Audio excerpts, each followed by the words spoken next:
तुला राशि के लिए 26 जून 2025 का दिन एक मानसिक और आध्यात्मिक ज्वार भाटा लेकर आ रहा है।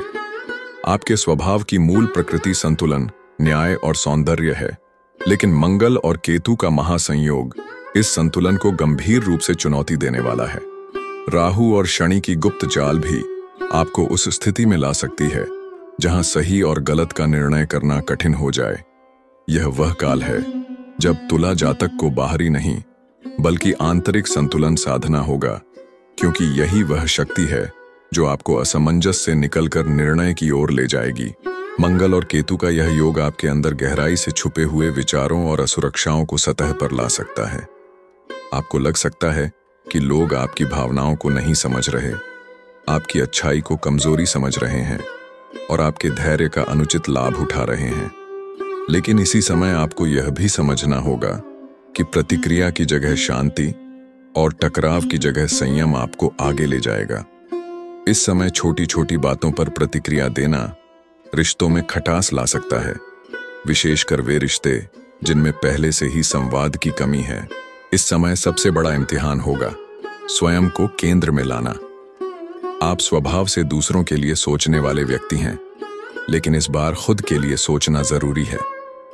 आपके भीतर चल रहा द्वंद्व, खुद के लिए कुछ करूं या सबके लिए त्याग करता रहूं, इस समय तीव्र हो सकता है और इसका उत्तर मिलेगा मौन में, ध्यान में और धैर्य में। रिश्तों के क्षेत्र में यह समय संवेदनशील रहेगा। किसी करीबी व्यक्ति से मनमुटाव या भावनात्मक दूरी आपको अंदर से असहज कर सकती है। अगर आप प्रेम संबंध में हैं, तो यह वह काल है जब एक छोटी सी बात बड़े टकराव का कारण बन सकती है। आपको अपने शब्दों पर विशेष नियंत्रण रखना होगा और साथ ही यह भी ध्यान देना होगा कि सामने वाला क्या कहना चाह रहा है।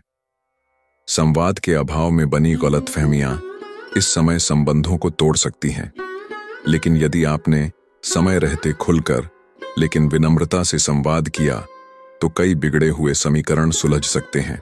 पेशेवर जीवन में तुला जातकों को इस समय कुछ नई संभावनाएं मिल सकती हैं। किसी पुराने प्रोजेक्ट में रफ्तार आएगी या कोई अप्रत्याशित प्रस्ताव आपके सामने आएगा, लेकिन वहीं कुछ पुराने विरोध या ईर्ष्या की भावना रखने वाले लोग आपकी राह में अड़चन भी बन सकते हैं। विशेषकर कार्यालय में किसी के कहे पर बिना जांचे परखे प्रतिक्रिया न दें और अपने कार्यों में पारदर्शिता बनाए रखें। वित्तीय दृष्टि से यह समय मिश्रित रहेगा। कोई पुराना बकाया मिलने की संभावना है, लेकिन साथ ही कोई अनियोजित खर्च या नुकसान भी हो सकता है। निवेश करते समय संयम बरतें और कोई भी बड़ा निर्णय अकेले न लें। विश्वसनीय सलाह अवश्य लें। यात्राओं के दौरान कीमती वस्तुओं की सुरक्षा में सावधानी बरतें, विशेषकर भीड़-भाड़ वाले स्थानों पर। पारिवारिक जीवन में यह समय आपकी उपस्थिति और निर्णय क्षमता की मांग करेगा। घर में किसी निर्णय को लेकर सभी की नजर आप पर हो सकती है। इस समय परिवार के लिए समय निकालना जरूरी होगा। कोई वरिष्ठ सदस्य आपकी मदद की अपेक्षा कर सकता है। बच्चों से जुड़ा कोई मुद्दा भी आपकी चिंता का कारण बन सकता है। आध्यात्मिक दृष्टि से यह काल बेहद अनमोल है। यदि आपने नियमित साधना, ध्यान और भक्ति का मार्ग अपनाया, तो इस समय मिलने वाली आंतरिक शांति आपको जीवन भर संबल दे सकती है। मंगलवार को हनुमान जी की आराधना, शनिवार को शनि देव का स्मरण और नियमित रूप से कुछ समय मौन रहकर आत्म मंथन, ये सभी उपाय आपके लिए विशेष फलदायक होंगे। इस समय 3 प्रमुख सूत्र आपके मार्गदर्शक बन सकते हैं। संतुलन बनाए रखें, चाहे परिस्थिति कितनी भी विचलित क्यों न हो। अपने निर्णय स्वयं लें, लेकिन सलाह को अनदेखा न करें। कठिन क्षणों में भी संवाद और संयम का मार्ग न छोड़ें। तुला राशि के लिए यह समय भीतर की यात्रा का है। एक ऐसी यात्रा जिसमें आपको स्वयं से मिलना है, अपनी वास्तविक शक्ति को पहचानना है और संतुलन की उस डोर को थामे रखना है जो सब कुछ जोड़ती है। यह समय आसान नहीं होगा, लेकिन यही समय आपको आत्मबल और विवेक की चरम ऊंचाइयों तक पहुंचा सकता है।